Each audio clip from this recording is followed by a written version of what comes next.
Ayan, magkikisame kami ng bahay dito sa Antipolo. Lalagyan ko ng pamakuan ng kisame. Ayan, lalagay ko yung kahoy na aking sinukat at pinutol. Ayan, kasi bulok na yung mga pamakuan ng kisame, kaya pinagpapalitan ko yung mga nabulok na kahoy kasi walang pamakuan. Kinain ng anay yung mga kahoy. Ang daming anay dito sa Antipolo. Ayan, lalagyan ko siya. Pero malapit na kami matapos ng pagkikisame.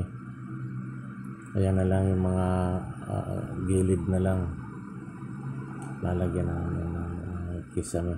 Kasama ko dyan yung pinsang ko, si Kuya Boy Bisid, Erneo Bisid ang kasama ko dyan. Ayan. Masakit nga lang sa liig ang pag kisame.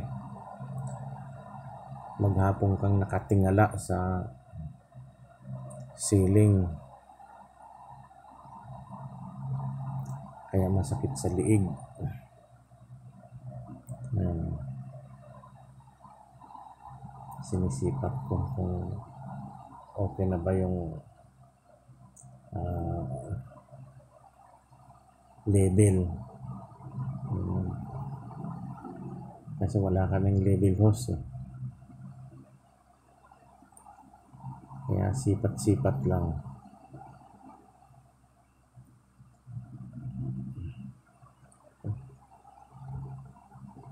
Sinukat ko kung tama yung lapad, kung nasa gitna ba yung yung inilagay kong kahoy. Kaya sinusukat ko ng metro. Kaya makikita ninyo yung ginagawa namin na pag-renovate ng ceiling dito sa Antipolo City. Ayan.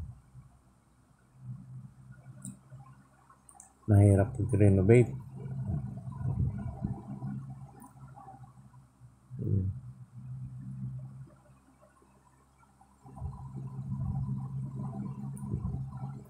Lalo na yung mga kahoy kinain na ng anay. Pinagpapalitan ko yung kahoy.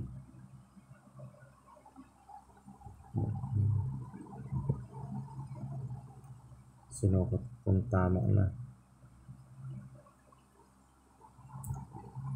Kasi mahirap kung wala sa align yung pagkisame, kasi ang pagpako ng kisame. Ayan, ko na okay na, kaya papako ko na siya.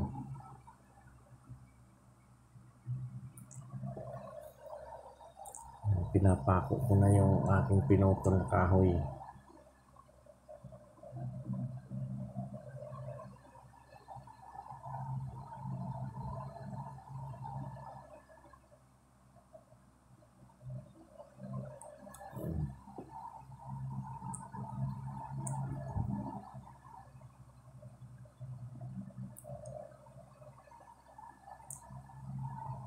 Mamaya lalagyan na namin pag natapos ko na yan, lalagyan na namin ng plywood.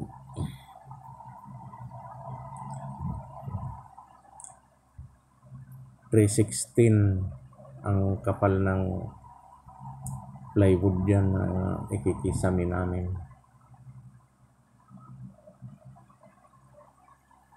Kasi sa ngayon yung 1/4 na kapal ay hindi na 1/4, kundi 316 na lang. puro undersize na ngayon ang mga materialis sa bahay. Simula sa kahoy, yung 2x2 hindi na nagiging 2x2. Yung plywood, hindi mo na maano yung tamang sukat.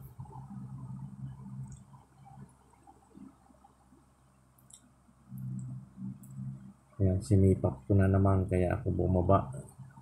Sinipat ko ba kung pantay na sa ibaba. Kasi mamaya lumubo yung plywood na kakabit. Okay na. Kita ko na, tama na. Kaya, ayan. Papako ko na siya ng tuluyan.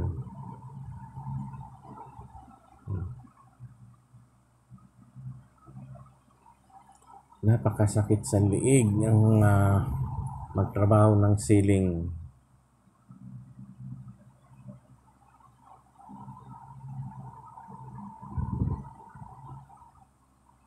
Ayan. Pako ko na ng tuluyan.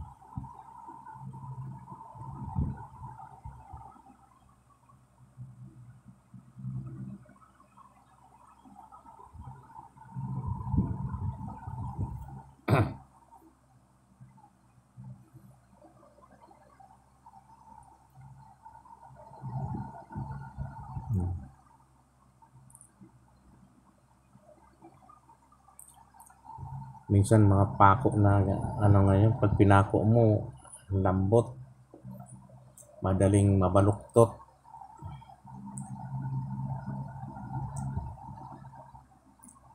Pagkamali ka nga lang na magpako, baluktot yung pako.